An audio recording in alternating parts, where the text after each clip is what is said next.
Hey, ¿qué onda? ¿Cómo están? Bienvenidos a este video. Yo soy Olva y en este lunes de marketing y negocio musical les tengo algo muy especial. Es una entrevista con una persona que es bastante experimentada, que les va a resolver todas sus dudas que tienen sobre la industria musical, sobre todo hablando de los sellos discográficos. Por ejemplo, ¿qué te suele ofrecer un sello discográfico? ¿Cuánto pagan? ¿Cuánto tiempo son los contratos? ¿En qué se fijan para poderte firmar en estas grandes disqueras? Todo esto lo van a ver en este episodio especial. No se lo vayan a perder y quédense conmigo a lo largo de todo este video.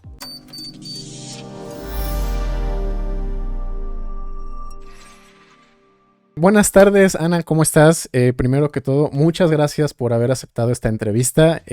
Así que, pues, ¿qué te parece si comenzamos? Me gustaría que te presentaras, dijeras quién eres, cuáles no son como tus credenciales, ¿no? Para que la gente sepa por qué es buena idea hacerte caso en todos los consejos. Gracias, Olvait. Pues qué gusto estar, primero que nada, antes de agradecerte, ¿no? Porque es para mí un gusto estar aquí, compartir este espacio con tu audiencia. Felicidades porque tienes un proyecto súper interesante y Muchas bueno, gracias. pues encantada de platicar contigo y con tu audiencia hoy. Muchas Y gracias. entrando en tu pregunta, contarles, bueno, pues tengo 26 años que entré a la industria de la música, que digamos mi primer trabajo, mi primera incursión en la industria de la música, ya 26 años. Y en todo este tiempo, pues he estado en disqueras, en Universal, en Warner, un tiempo en EMI, que ya no existe, Sí. y también estuve en Altafonte, la distribuidora. Entonces, digamos que como empresas, mis credenciales son por ese lado, y también desde hace varios años trabajo de forma independiente en una agencia que fundé con mi socio, mi esposo. Él también viene de música, de marketing y demás. Entonces, bueno, pues somos del mismo background y fundamos una agencia de marketing y servicios de producción. Ok, pues mira, ahí para que vean que muchos de los que ven este video van a decir, todavía ni nacía y ella ya estaba trabajando en la industria musical, ¿no? Incluso hasta mucha más experiencia Algo de la que así. yo tengo como productor musical. Pero bueno, para que vean que no es algo fácil, ¿no? Es una trayectoria bastante importante. Pero bueno, Gracias.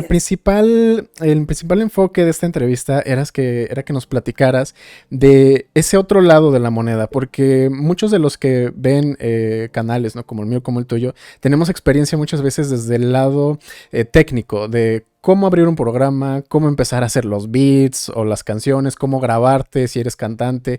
Y estamos del lado del artista, pero queremos conocer el otro lado, el lado, digamos, profesional o el lado de la industria en sí del negocio. Entonces, la primera pregunta es si es necesario firmar con un sello discográfico o con un label para tener éxito. Curiosamente, esa es una de las preguntas que más me hacen la gente que me sigue en mi disquera, que es el que, bueno, no lo mencioné en el primer punto, cuando mencioné de mi experiencia, pero en la agencia, que hago otras cosas, también uno de los proyectos es mi disquera, justamente, que es este canal en el que trabajo directamente con, sobre todo con músicos independientes o con Todos los gente de links sus. abajo en la descripción. Perfecto. Entonces, bueno, mi disquera es un proyecto de los que tenemos dentro de la agencia y justamente, como te comentaba, bueno, vengo de trabajar en la parte formal de la industria de la música, pero también el tiempo que trabajé en distribuidora con artistas independientes me dio oportunidad de ver los dos lados de la historia, ¿no? De Sí. lo que es un contrato discográfico tradicional, incluso a lo mejor ya no tradicional, sino los contratos más recientes que se han hecho en esta era de streaming dentro de las disqueras, y también la parte, pues, de los independientes, que es amplísimo el espectro. Entonces, yo te diría que teniendo una visión súper clara de los dos lados de la historia, te digo que no es necesario firmar con una disquera si uno quiere levantar su carrera, digamos, en términos propios, ¿no? Pero es algo muy relativo porque también todo depende de cómo defina el éxito una persona, porque alguien puede decir, Sí. necesito firmar con una disquera para tener éxito, pero a lo mejor para ¿Qué es mí el éxito, éxito, no? Uh-huh. claro, para mí es diferente que para ti. Y tú, que tú eres músico, tú eres productor, a lo mejor para ti el éxito es trabajar por cuenta propia, en tus propios términos, en un proyecto que tú controles al 100%, que tú lo hagas crecer en la medida de tus intereses y llevarlo hacia donde tú quieres. O a lo mejor no, a lo mejor, por ejemplo, hay artistas que dicen, para mí el éxito es estar en escenarios de muchos países del mundo, vender muchos shows en todos lados, tener una cantidad loca de streams, de views, etcétera, Sí. ganar mucho dinero, colaborar con las grandes estrellas. Y eso sí es mucho más difícil si uno nace como artista independiente y se mantiene en ese mundo indie. De ese lado. Ojo, no quiere decir que siendo indie no se pueda tener éxito, pero tarde o temprano hay que hacer algún tipo de alianza con un jugador grande si se quiere tener una proyección a nivel internacional muy grande, ¿no? Ok, creo que eso es bien importante, ¿no? El término de éxito es muy subjetivo y antes de decir quiero tener éxito es para ti que es el éxito, ¿no? Eso me parece una muy buena aclaración. Ok, lo siguiente, en mi canal les enseño a producir porque a veces agarran el programa y a la semana ya quieren sonar profesionales y ya quieren, y yo les digo, no, es una cuestión de tiempo, de práctica. Ahora, una vez, ¿no? Que les digo, primero aprendan a hacer las cosas.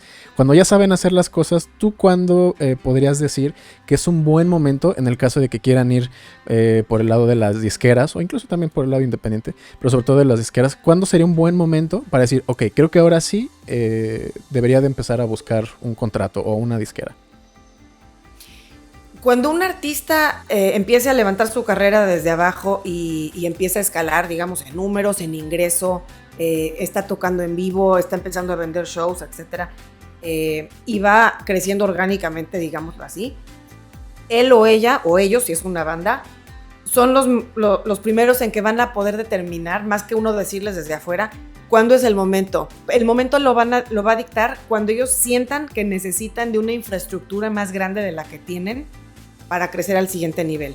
Por ejemplo, si una banda en Guerrero, en México, o en Bogotá, Colombia, etcétera, está creciendo orgánicamente, está trabajando a nivel local, está empezando a colaborar con artistas incluso de otras ciudades o de otros países, pero siente que ya no tiene para dónde con lo que tiene en ese momento de infraestructura. A lo mejor tiene un manager muy pequeño, a lo mejor no tiene manager y ellos se automanejan. Cuando un grupo habitual o un artista siente que ya no puede crecer más con lo que tiene, es un momento, si están interesados en el camino de buscar un contrato discográfico, es un momento de explorarlo. La cuestión es que dependiendo en qué momento esté ese artista, la sartén por el mango la va a tener o un lado o el otro. Es decir, si el artista ya tiene un tamaño interesante y que incluso le han empezado por ahí a coquetear de sellos o de disqueras, pero el artista se da su taco, como decimos en México, sí, y se da a desear. Y todavía no firma, y entonces la gente, tú sabes, cuando alguien está empezando a cotizarse y la gente le empieza a llamar y tal, pues van subiendo sus bonos y la gente lo está buscando. Ahí la sartén por el mango la empieza a tener el artista o la banda y no tanto la disquera, porque hay competencia. En cambio, si un artista todavía no es suficientemente competitivo, todavía no destaca mucho, la sartén por el mango la va a tener siempre la disquera. Y en un momento dado, si le ofrecen contrato, porque tampoco es tan fácil como levantar la mano y decir quiero que me ofrezcan un contrato. Así me tengo aquí uno para ti. Un día, claro, si una disquera dice, bueno, me gusta lo que haces, pero pues tengo esto y si te gusta bien y si no, bueno, pues ahí tengo una fila de otros más que quieren esto, ¿no? Ahí la sartén por el mango la tiene la disquera. Entonces, yo te diría, en mi opinión, para un artista o banda, lo más razonable es crecer su proyecto, digamos, crecer como músicos, como artistas, lo más posible, digamos, dentro del mundo indie, orgánicamente. Por sus medios. Y empezando a invertir en función, sin endeudarse a lo loco con gente, y ir creciendo en sus propios términos, para que entonces ya pueda estar en una mejor posición de negociar el día que vaya a hacer un contrato con un sello o con una disquera. Ok, eso creo que es un buen resumen, ¿no? Como que tratar de crecer con los propios medios lo más que sea posible y explotar ese potencial. Y una vez que hayamos llegado al límite, entonces podría ser una buena idea, ¿no? Buscar ese siguiente salto, ese siguiente paso. Perfecto. Ok, fíjate, aquí esta pregunta es interesante y yo creo que va a romper un poco un mito. Porque, ok, a veces hay gente que es cantante o que es productor que siente que tiene mucho talento y que solo por eso se va a parar en las puertas de la disquera, le van a decir, toma un contrato, ¿no? Automáticamente. ¿Tú qué opinas de eso? ¿qué tan importante o qué peso tiene el talento para firmar con una disquera? Tiene peso, pero no es el único factor que va a llevar a una disquera o algún sello grande a ofrecer un contrato. También, claro, si no está el talento, no es tan fácil que te ofrezcan un contrato, aún teniendo muchos otros factores a favor. Pero además del contrato, una disquera siempre se va a fijar, bueno, pues para empezar, en que ya tenga cierta plataforma, ciertos números. Porque puede haber un artista súper talentoso y que lo oigas en una canción, en un show de alguien, o que de pronto a lo mejor lanzó un primer sencillo y lo puedes oír y dices, bueno, qué maravilla. Pero una disquera no se va a aventar, o un sello grande, no se va a aventar el riesgo de ofrecerle un contrato grande o un contrato, digamos, de exclusividad a un artista o grupo que todavía no está probado, ¿no? Que todavía no hay cierto récord de que tiene una base de fans, de que trabaja, de que está empezando a hacer shows, de que está creciendo, ¿no? Porque al final nadie quiere ser el primero en darle la oportunidad a alguien, y es más fácil equivocarse, pongámoslo así, porque por muy bonito que cante alguien o por muy bien que toque una banda, eso no es garantía de éxito, ¿no? O sea, sabemos que hay gente exitosísima que no se alinean los astros y pues no pasa nada con sus proyectos. Entonces, el talento, incluso si no va acompañado de cualidades como mucha disciplina, mucha perseverancia, mucha seriedad en cómo conducen su carrera, una disquera no se avienta el tiro de ofrecer un contrato, porque alguien con mucho talento puede tirar a la basura su carrera por no tener otras cualidades. Fíjate, es que mencionaste ahí una palabra clave. Una disquera no va a tomar un riesgo, porque a final de cuentas es eso, ¿no? Tú representas para ellos, es un negocio, es una inversión, y si tú, como dices, ¿no? A lo mejor no estás comprometido en esto, a lo mejor puedes tener mucho talento, pero si no le vas a echar todas las ganas, es muy riesgoso para ellos y simplemente podrían no animarse, ¿no? Que es un poco doloroso porque muchas veces la gente dice, no es que yo nada más con mi arte y mi talento voy a salir adelante, pero pues es arte y negocio, ¿no? Y hay que tener en cuenta esos dos lados de la moneda. Ok, claro. Aquí el talento es un factor, pero hay otros. Y fíjate, no sé mucho cómo si tú ves tus analytics, ¿no? del rango de edades que hay en tu canal, pero en el mío yo puedo ver que de hecho tengo algunos seguidores que son de más de 40 años, ¿no? Algunos. Y a veces me preguntan, es que ya es muy tarde para mí, ya. Ellos buscan muchas veces a gente joven, ¿no? Que tenga mucho carrera por delante, mucho trayecto. ¿Qué opinas de eso? ¿La edad es un factor también importante o no? No es un factor digamos, aislado, no. Pero lo que hay que considerar es que si alguien es muy joven, muy probablemente no tenga mucha experiencia haciendo música, ¿no? Entonces, es muy difícil que un artista o un músico tenga, al final, un músico nunca acaba de prepararse ni de pulirse, porque uno siempre evoluciona, un artista siempre evoluciona. Pero si un artista es muy, muy joven, es muy difícil que tenga, como decimos, las millas recorridas, como para que una disquera diga, esto está más redondito, tiene pies y cabeza, ya probó que toca bien, que canta bien, que se ha enfrentado a público, que puede aguantar de repente tropezones, que cuando alguien es muy joven, tú sabes, de repente puede volverse loco y tirar la toalla, que pasa mucho con los artistas que los ponen de niños a cantar, ¿no? Que al final es una decisión que es de los padres y no es de los niños. Y que incluso los contratos los firman los padres, no los niños. Sí. Entonces, ahí no es una decisión de los niños. Y tú sabes, al final, bueno, hay muchos proyectos de estos, la mayoría. Ellos llegan, cantan en el estudio y el proyecto musical lo hace un productor y lo hace un agente de marketing, y no es una carrera artística que seguramente vaya a tener una progresión ya en su vida adulta como tal, ¿no? Puede haber sus excepciones, pero también hay artistas muy jóvenes que desde el principio se ve que tienen mucho talento, y una disquera dice, bueno, este es un diamante en bruto, vamos a tomarlo antes de que alguien lo gane.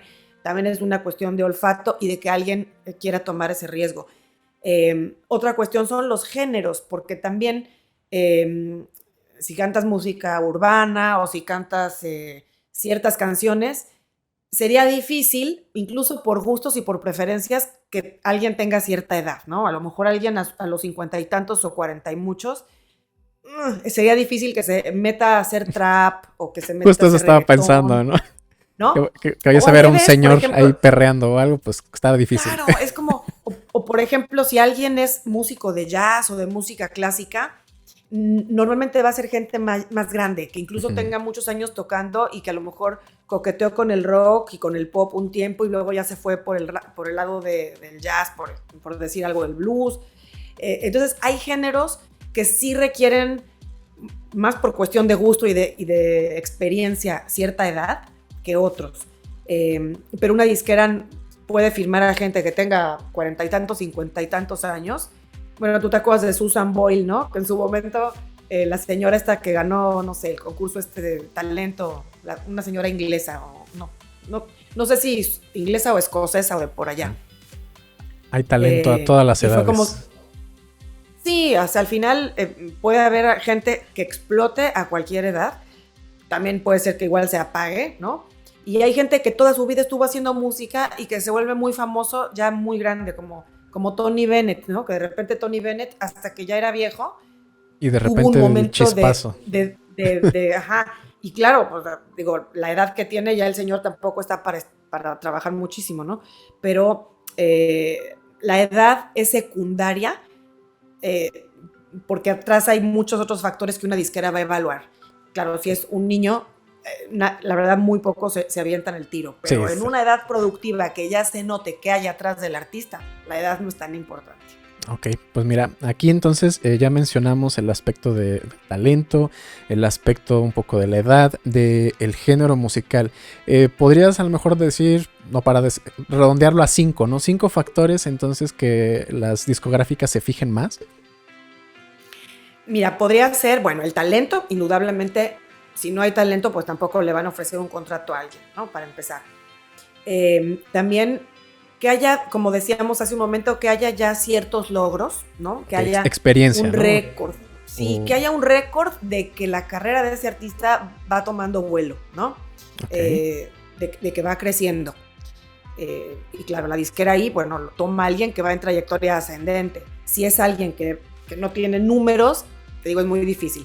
Luego también el potencial, porque puede haber alguien que tenga talento, que tenga ciertos números, pero si es alguien que se ve que es un desastre, que se ve que no va a durar haciendo, no sé, porque tenga una vida muy agitada y muy loca y que no va para ningún lado, o porque personalmente sea una persona inestable, que no se controle, que no piense, que no. Esa parte es importante. La disciplina y nivel de compromiso, ¿no? Porque, bueno, el artista es el artista y normalmente va a tener un carácter, pues puede ser creativo, medio loco, cada artista es diferente, pero la personalidad de un artista puede ser un poco explosiva y lo que tú quieras, pero si no tiene disciplina y nivel de compromiso, aunque sea lo que sea de talentoso y que tenga buenísimos números, es complicado que una disquera grande se meta, porque claro, un contrato es un compromiso legal por varios años. Entonces, si es alguien que no tiene nivel de compromiso y disciplina y que por ahí va y quiere romper el contrato a los 2 meses o lo que tú quieras, hasta se meten problemas. Así es. Y otra cosa finalmente es qué género de música o qué estilo tiene el artista, porque a lo mejor reúne todas esas características que te dije, pero si no es un género que esté muy demandado o que comercialmente tenga potencial, es difícil que una disquera se aviente el tiro, que por ejemplo yo te diga, no, pues tengo un músico talentosísimo que toca oboe, ¿no? Buenísimo. ¿Cuántos virtuoso, escuchan eso? ¿No? O tiene un ensamble de música medieval precioso, impecable, pero si no tiene un potencial económico, al final una disquera es un negocio, no es una beneficencia, ni es una ONG que apoya la cultura, una disquera es un negocio. Entonces, si no le ven potencial comercial, comercial. no hay por dónde agarrarlo, ¿no? Ok, muy buen resumen, me gustó. Pues bueno, esas hasta ahora hemos visto como que las partes más abstractas, ¿no? De que si el talento y en qué se fijan y la disciplina y todo eso. Bueno, no es tan abstracto, pero vamos a pasar ahora a la siguiente parte de la entrevista, la segunda parte, que a muchos le interesan, los contratos, ¿no? Yo quiero saber cuánto me van a pagar y qué me van a ofrecer, y yo quiero mi yate y mi mansión y un Ferrari, ¿no? Entonces, ¿nos podrías platicar un poquito de qué es lo más estándar que te llegan a ofrecer las disqueras? Por ejemplo, porcentajes, servicios, cuánto duran, qué te pueden pedir a ti, qué puedes tú pedirles a ellos, o sea, como que en general, ¿cómo se vería un contrato así muy estándar? Mira, hablando del contrato, digamos, el contrato de artista exclusivo, porque es el, digamos, el que ofrece una disquera tradicionalmente, aunque haya tenido ya su evolución respecto a formatos y todo, pero al final es un contrato de artista exclusivo, ¿no? Ese es el primer punto, no exclusivo. O sea, si vas a firmar con ellos, vas a trabajar con ellos y no puedes ser ni independiente ni buscar otros, ¿no? Para empezar. Así es importante porque no es lo mismo un contrato con una distribuidora o un contrato no exclusivo con una disquera o sello en el que tú puedes por ahí tener música con alguien más, ¿no? Cuando uno firma un contrato de exclusividad como artista con una disquera o con un sello, quiere decir que como artista estás comprometido a trabajar con ellos, que ahora vamos a ver el resto de los puntos básicos del contrato, pero tú tienes que trabajar con la disquera por el tiempo que dure el contrato, el número de producciones que haya que entregar. Y si un día a ti se te ocurre hacer una colaboración con un amigo tuyo que es músico y no sé qué, aunque esa canción la vaya a sacar en su distribuidor o su disquera ese otro músico, tú tienes que pedirle antes permiso a tu disquera porque tienes un contrato de exclusividad con ellos. Eso es muy importante, entonces, sí. Digamos que ya no te manda solo, ¿no? Entonces, un contrato de estos, normalmente, y claro, si una disquera te tiene asegurado, digámoslo así, durante 5 años o 10 años, fíjate, lo usual, cuando es un artista muy grande, al cual por ahí a lo mejor se robaron de otra disquera, o es un artista nuevo que viene despegando del mundo indie con mucho potencial, a lo mejor de entrada lo van a querer asegurar por 10 años. 10 años. Muchos artistas ya no cierran contratos tan largos y por ahí acaban negociando a lo mejor a 5 años, ¿no? Entonces, entre 5 y 10 años podría ser un rango. Podría ser. Normalmente menos de ese tiempo no te va a firmar una disquera porque como te van a invertir mucho dinero, no es rentable. Y ahora vamos a la parte de los servicios y la inversión, pero como te van a invertir un dinero y en cierto tiempo, no les conviene pues que alguien más vaya a capitalizar esa inversión en poco tiempo, ¿no? Entonces, ellos te hacen famoso y luego otro lo cobran, ¿no? Así es. Entonces, por lo menos que les dejes cosechar los frutos de ese crecimiento que tengas como artista con ellos y de lo que te van a invertir. Entonces, normalmente no te van a permitir firmar por menos de 5 o 8 años, más o menos, ¿no? Te digo, depende, cada contrato es tan flexible único, y tan diferente como cada quien lo negocie, ¿no? También un artista siempre tiene que tener un abogado para negociar un contrato, porque por al final el artista es artista, no es abogado, y tú sabes a cuánta gente le han visto la cara o no necesariamente visto la cara, pero un artista firma cosas de las cuales no sabe exactamente en qué consisten. Y entonces, que luego se puede arrepentir, sí. Claro, entonces, bueno, la exclusividad, el término, como te decía, 5 o 8 años aprox. Y obviamente dentro de los términos del contrato está la regalía, ¿no? Que es cuánto te van a pagar de la ganancia que tú generes. Que es lo que todo el mundo quiere saber, ¿no? ¿Cuánto? Eso. En los contratos tradicionales de disquera, fíjate, podían pagar del 10 al 15% máximo de regalías, ¿no? Bueno, obviamente después había muchas variables en cuestión de el producto físico pagaba diferente regalía del producto digital, el catálogo pagaba diferente regalía de las canciones nuevas, pero bueno, en términos generales, ese era el parámetro, 10 o 15% de regalías de lo que la disquera recaudara de la música de un artista. Pero, pues, me dirás, ¿por qué tan poquito, no? Porque es poquísimo. Sí. Bueno, pues es que ahí entra todo lo que, en teoría, y que en el mundo ideal también tendría que estar en la práctica, te puede ofrecer una disquera, que es, para empezar, pues una inversión de todo lo que necesitas para desarrollar una carrera, empezando por la producción, porque ellos van a pagar la producción. Desde entrar al estudio y grabar, obviamente masterizar, mezclar, músicos, todo lo que implica estudio. costos de producción. ¿Quién es el productor? ¿Le van a pagar al productor? Etcétera. Por lo tanto, ellos también van a ser los dueños del máster, de las grabaciones. Porque una disquera no firma a un artista si no es para ser dueño de esas grabaciones. Del máster, sí. ¿no? Y eso ya es un tema para poder otro Entonces, claro, video aparte casi. Es Sí. muy largo, muy complicado, pero bueno, pues sí, si una disquera, en resumen, porque si una disquera te paga la grabación, va a ser dueña del máster sí o sí. También hay veces que la disquera firma al artista y compra los másters que grabó antes el artista, que el artista traiga del mundo independiente. Y si a la disquera le es atractivo sumar a su contrato lo que ese artista ya hizo, a lo mejor le va a pagar una regalía diferente por eso, pero los puede comprar. Mira, aquí entonces, yo creo, un paréntesis, creo que yo podría, para los que ven un ejemplo, claro, sería Alan Walker. Él empezó como un productor musical independiente y la canción de Faded, él originalmente la publicó en No Copyright Sounds o algo así.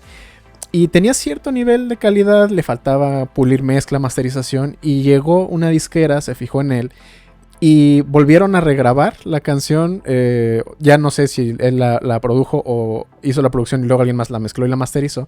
La volvieron a lanzar con una vocal y pasó eso que dices, ¿no? O sea, era una canción que ya existía, que fue lo que le dio un poquito de reconocimiento y por eso se fijaron en él, vieron el potencial, lo explotaron, volvieron a grabar, le pusieron voz, escribieron una letra, mezclaron, masterizaron para que todo estuviera muy bien y ahora hicieron de Alan Walker, ¿no?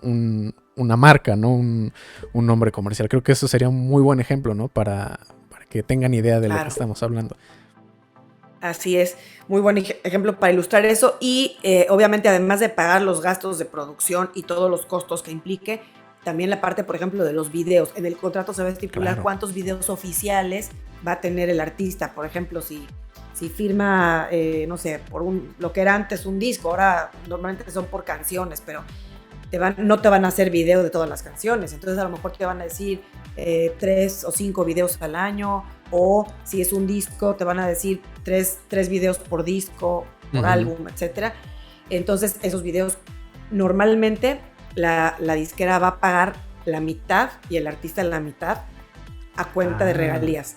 Esos son puntos bien importantes porque el artista no sabe, firman y de repente pues resulta que pasan 6 meses, un año y no les están pagando regalías.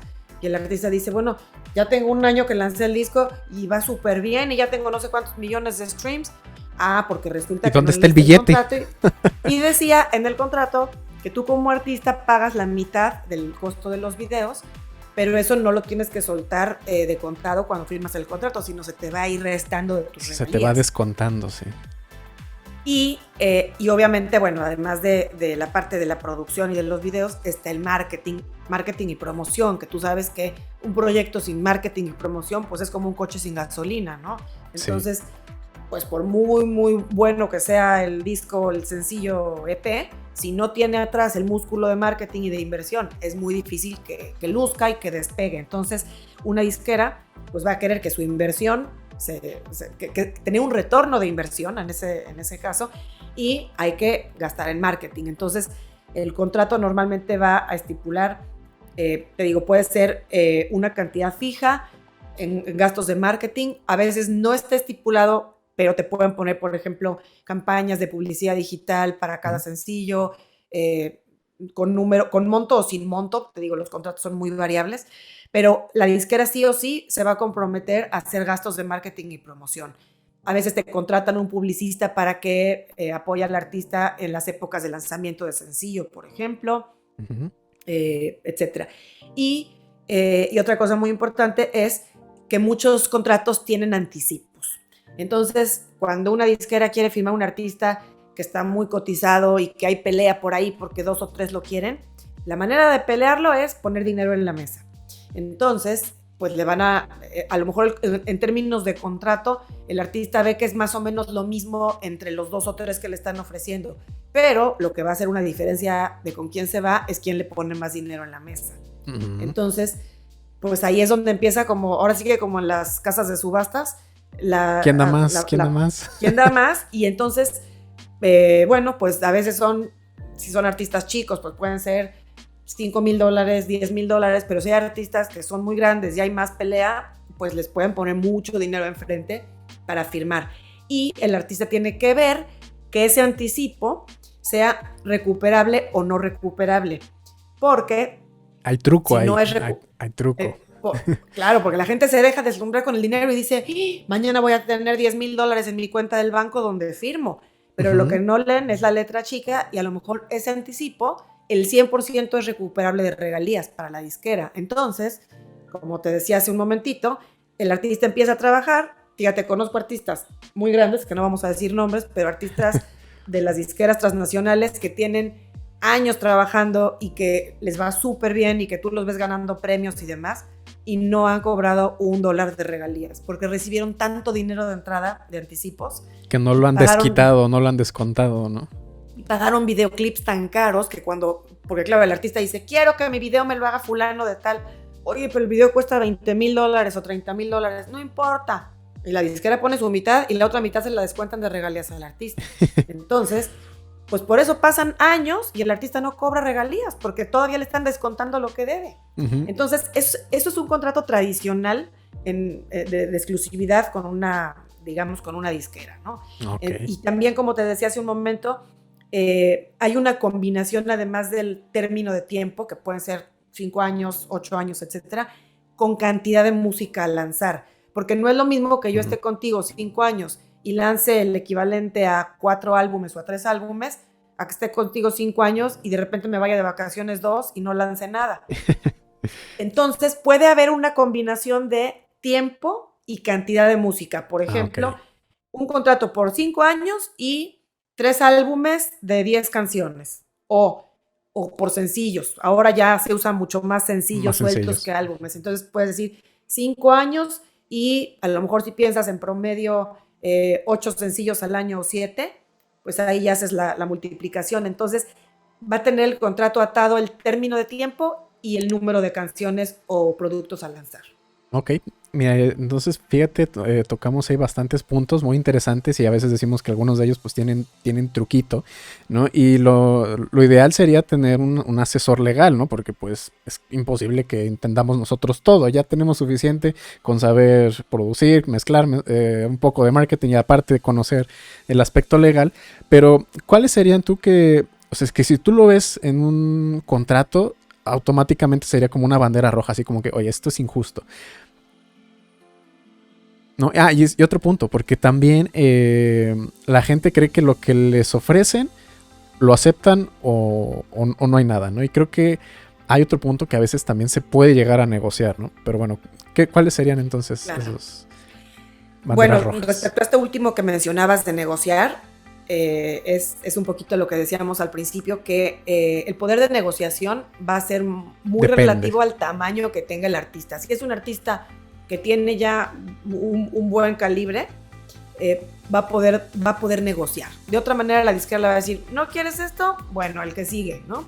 Entonces, la negociación va a ir va a variar según el tamaño del artista. Y obviamente también según el interés que tenga la disquera en traerlo, porque la disquera puede ser muy flexible si sí le interesa mucho traerse a ese artista. Entonces, bueno, por un lado eso.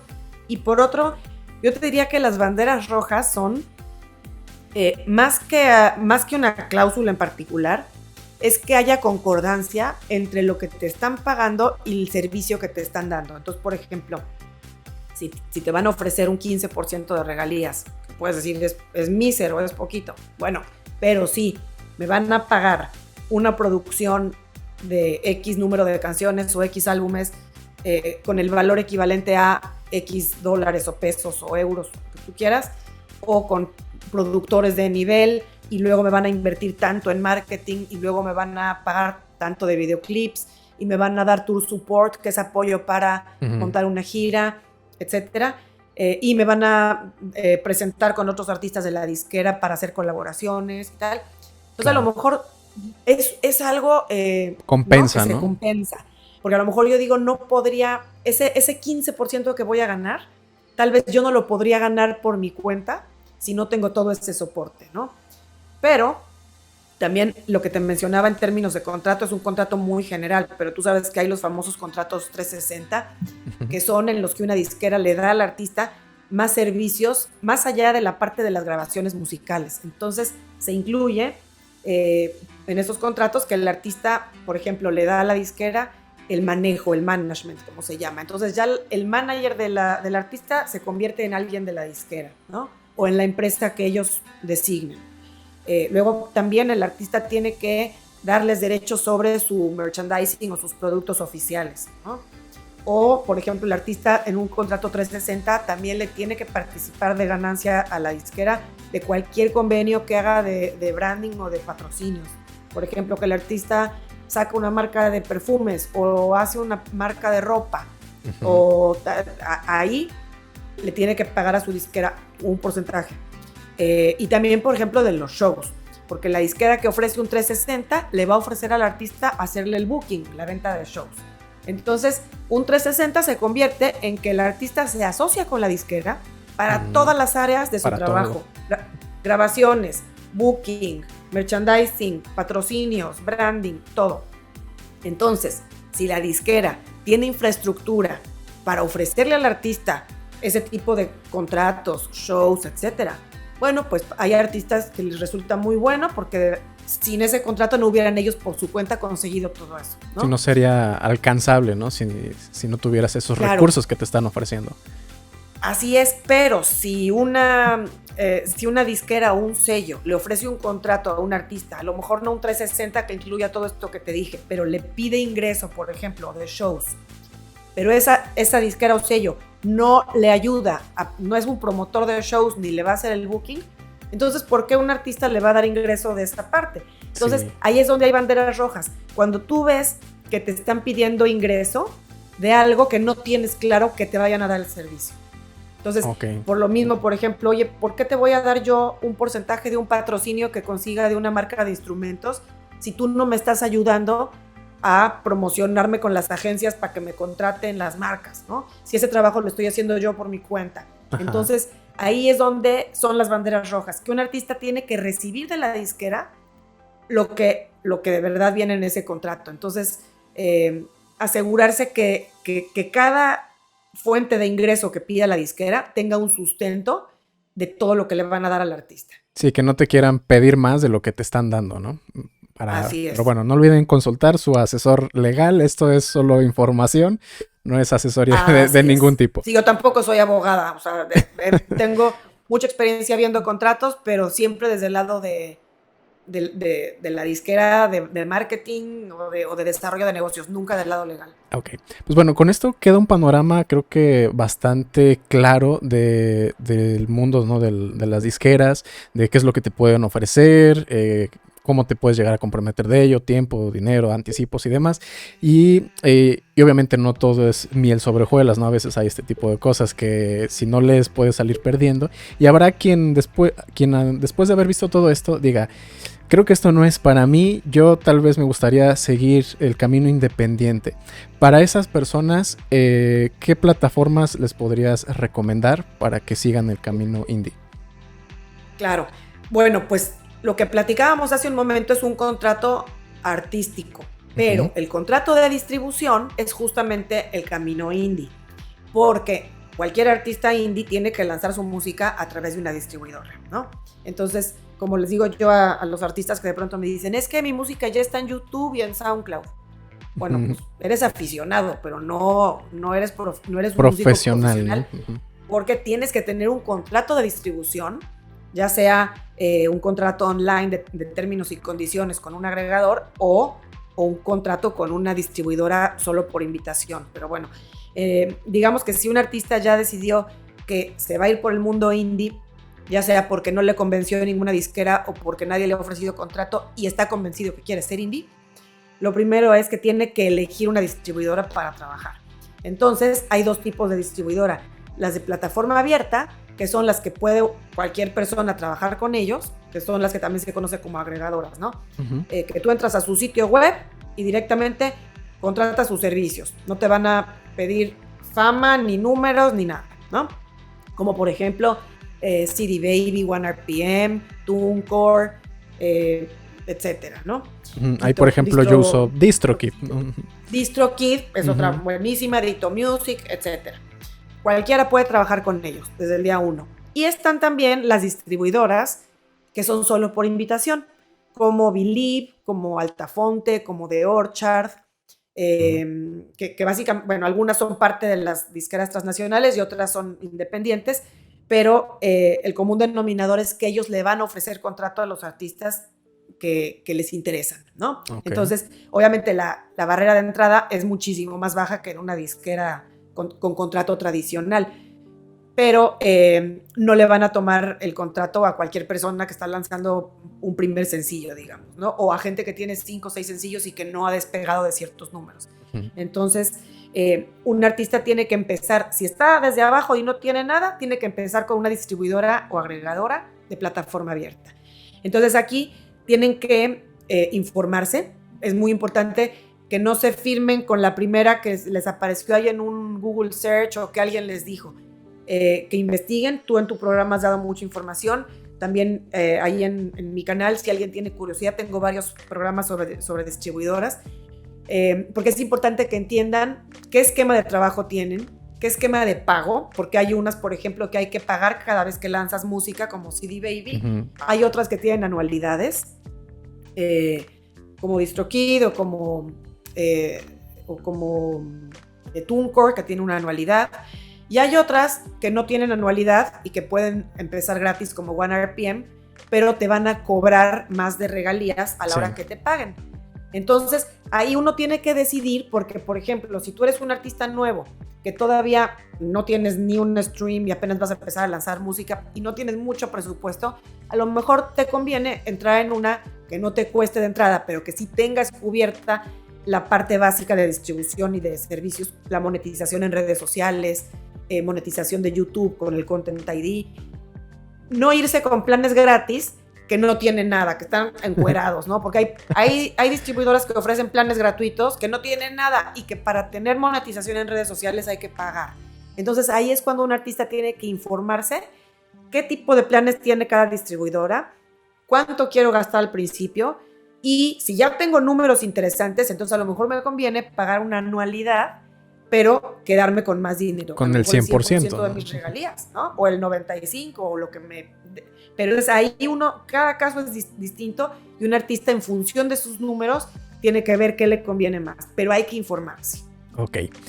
Pues bueno, con esto ya prácticamente estamos llegando al final. Hemos visto muchos aspectos y a lo largo de las preguntas han salido varios consejos, ¿no? Varias cositas que hay que ponerle atención.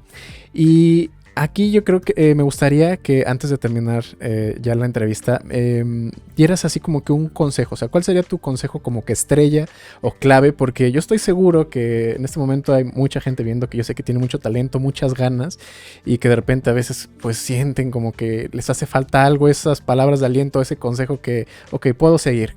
¿Qué consejo le podrías dar? Así que digas, sé que te va a funcionar. Hay uno, es muy difícil. Voy a dar 3 cortitos. Ok. Cortitos, porque... 3 por 1, ofertón. 3 por 1, llévese 3 por 1. Mira, el primero, que viene muy relacionado con lo que te decía antes, hay que informarse y educarse todos los días, ¿no? Siempre, sí. Un artista, aún siendo súper exitoso y famoso, nunca acaba de entrenarse y de educarse, ¿no? De qué tecnologías nuevas hay, qué plataformas, nuevas novedades del marketing, ¿no? Tendencias, etc. Entonces, hay que informarse. Nunca dejen de aprender. Las distribuir, todo eso, aprender. El segundo, perfeccionar su oficio. Al final, un oficio se tiene que trabajar todos los días. Tienen que tocar. Practicar. Ejecutar su instrumento, su voz, o sea, perfeccionar su música como tal, técnicamente. Y otro que es súper importante, pensar a largo plazo, porque los artistas salen con mucho entusiasmo y con todas las ganas y con mucho talento y lo que tú quieras, pero si en 6 meses no pasa nada, tiran la toalla. Y hay que pensar que esto es una carrera, no es un maratón, no es un sprint, es un maratón, ¿no? Sí. Es una carrera larga que hay que cultivar todos los días, regar como una plantita que crece un poquito, ni te das cuenta cuánto crece, pero de repente volteas en un mes y ya la plantita crece otro poquito. Sí.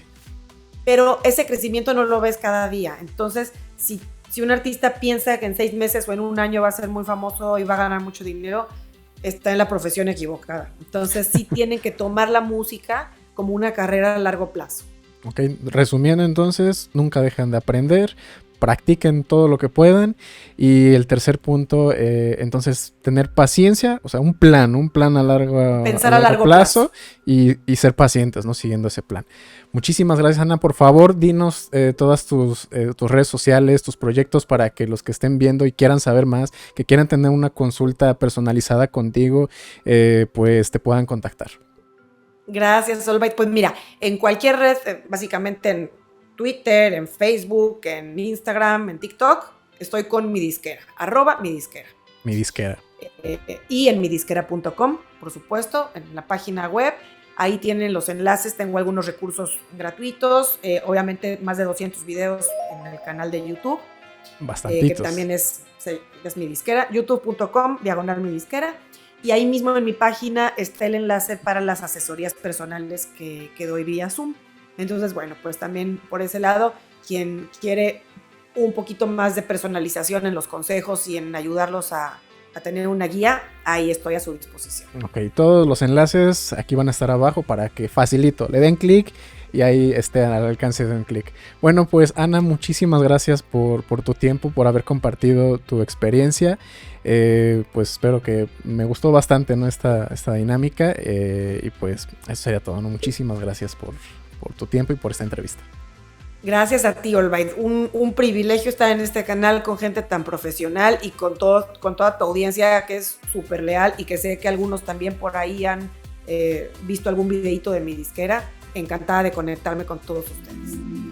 ¿Qué les pareció este video? Fue, como les digo, algo muy especial, muy diferente, y si llegaste hasta este punto me gustaría que me dejaras abajo en los comentarios si te gustó este tipo de entrevistas, tener este tipo de invitados, para que puedas conocer de primera mano cómo es un poquito más de este mundo de la industria musical, del marketing y mucho más. Así que déjenme abajo en los comentarios qué otro tema les gustaría ver, no solamente de los sellos discográficos, no sé, a lo mejor del marketing, o que tratar de conseguir a un manager, ¿no? O algún artista que ya se haya subido a escenarios así muy importantes. Eso me gustaría bastante que me lo hagan saber. No olviden suscribirse, dejarme un like y activar la campanita de notificaciones, porque si no la activan es como si no estuvieran suscritos. En un momento más estarán escuchando una de mis canciones y nos vemos en la próxima.